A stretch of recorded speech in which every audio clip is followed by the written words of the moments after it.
Shalom Alehem. 3 menit, 1 ayat penuh berkat.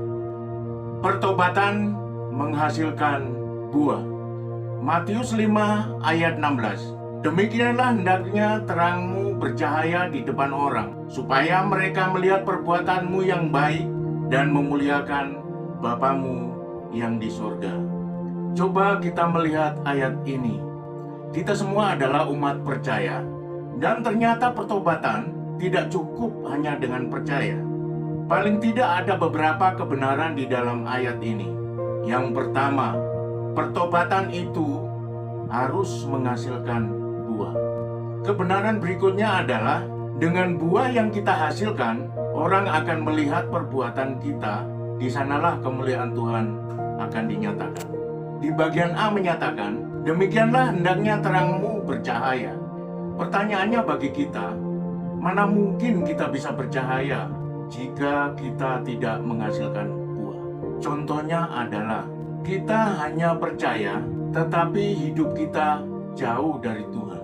Yang kedua, kita hanya cakap mendengar firman Tuhan, tetapi tidak cakap untuk menghidupi firman itu.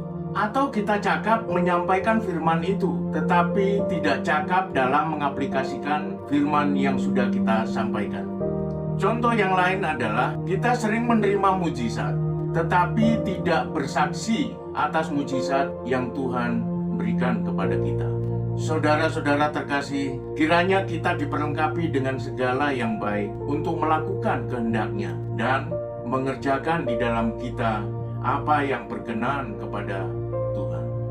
Jadi saudara, hasilkanlah buah yang sesuai dengan pertobatan kita, karena hanya bagi Dia kemuliaan sampai selama-lamanya. Kita cakap dalam merenungkan firman Tuhan dan hebat dalam menyampaikan firman Tuhan. Tetapi semua itu kalau tidak menghasilkan buah, itu seperti tong kosong nyaring bunyinya. 1 Korintus 13 ayatnya yang pertama. Sekalipun aku dapat berkata-kata dengan semua bahasa manusia dan bahasa malaikat, tetapi jika aku tidak mempunyai kasih, aku sama seperti gong yang berkumandang dan canang yang gemerincing. Saudara-saudara, menghasilkan buah adalah suatu ketetapan dari Tuhan. Jika kita tidak menghasilkan buah dalam pertobatan kita, maka iman percaya kita patut kita pertanyakan. Yohanes 15 ayatnya yang ke-16. Bukan kamu yang memilih aku, tetapi akulah yang memilih kamu, dan aku telah menetapkan kamu, supaya kamu pergi dan menghasilkan buah, dan buahmu itu tetap, supaya apa yang kamu minta kepada Bapa dalam namaku, diberikannya kepadamu. Ada beberapa hal untuk menguatkan ayat ini. Yang pertama, percayalah bahwa Tuhan sudah memilih dan menetapkan kita untuk menghasilkan buah. Pertanyaannya, bagaimana dengan hidup kita? Paling tidak ada beberapa hal yang menguatkan akan firman Tuhan ini. Yang pertama, percayalah bahwa Tuhan sudah memilih dan menetapkan kita untuk menghasilkan buah. Yang kedua, tinggallah di pokok anggur itu. Jadilah orang-orang yang karib dengan Tuhan.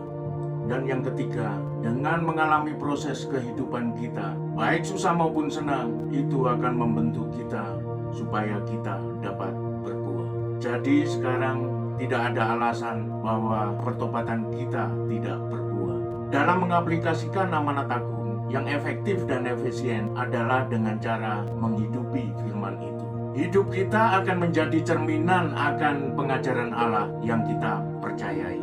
Dengan demikian, kita tidak perlu banyak bicara. Orang akan tertarik dan sekaligus kita sudah memuliakan Allah di surga.